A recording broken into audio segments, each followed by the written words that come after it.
Hi everyone, my name is Hussein Eidan, and today I'll be discussing how responsible leadership contributes to achieving Sustainable Development Goal 4, SDG 4, which is quality education. So this goal resonates deeply with me, both professionally and personally.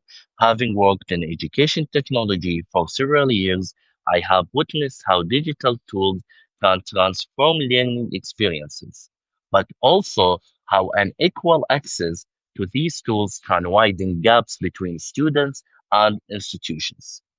So through this presentation, I'll be sharing my understanding of responsible leadership, its connection to SDG 4, and how I personally aim to practice it in my career. So basically, education is one of the most powerful tools for building societies. I think everyone knows that. It drives innovation, equality, and long-term prosperity. But across the Middle East, unfortunately, and other developing regions, we still face significant disparities in access to quality learning experiences.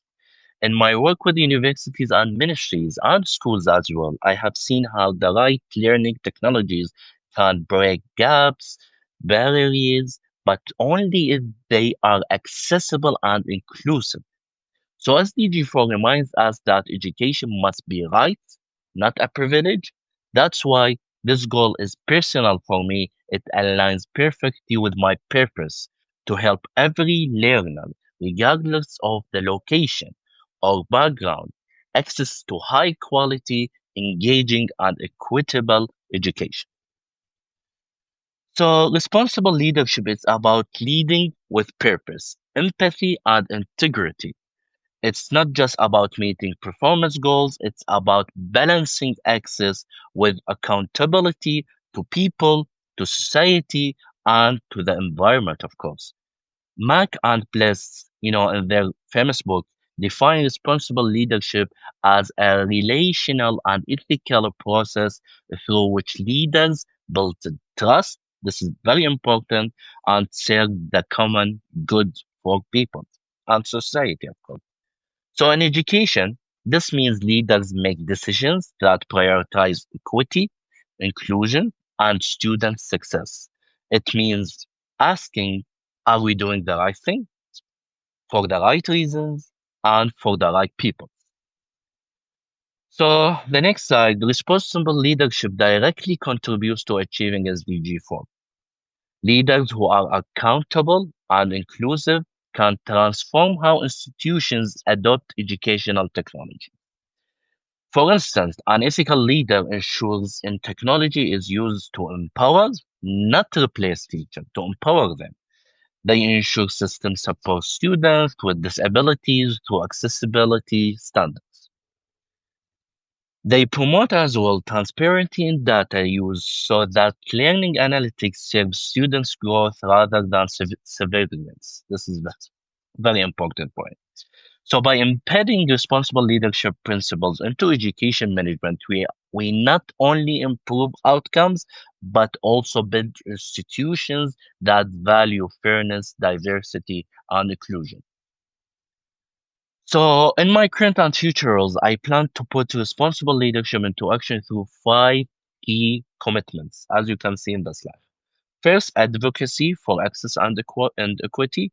So I'll work with institutional partners to create pricing and support models that make digital learning platforms available to smaller or, or not significant universities, let's say.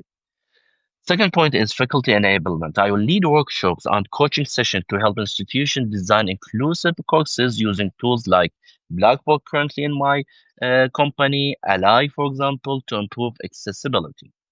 Third point is ethical technology use. I will ensure that AI, the famous topic right now, and data analytics are applied transparently and responsibility.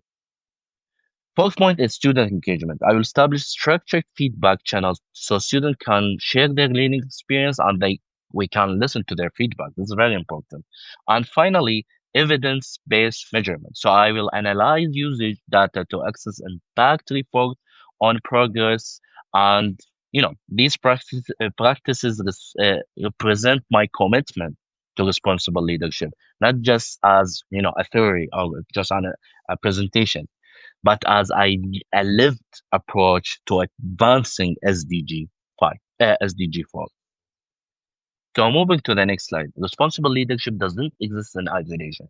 It thrives on collaboration, governments, educators, technology providers, and communities. All of these aspects must work together to make education accessible and impactful.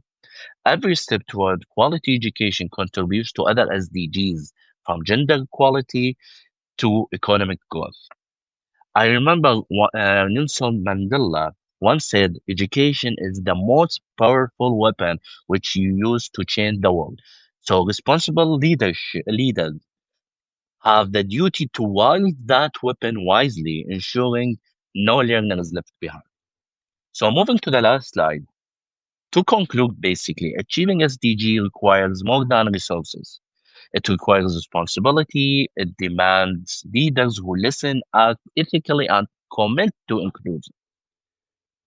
Through responsible leadership, we can align education, innovation, and empathy to create real, measurable change. This is very, very important. So, finally, thank you for your time, and I invite all of us to lead responsibility so that quality education becomes a promise fulfilled for every and any learner. Thank you so much.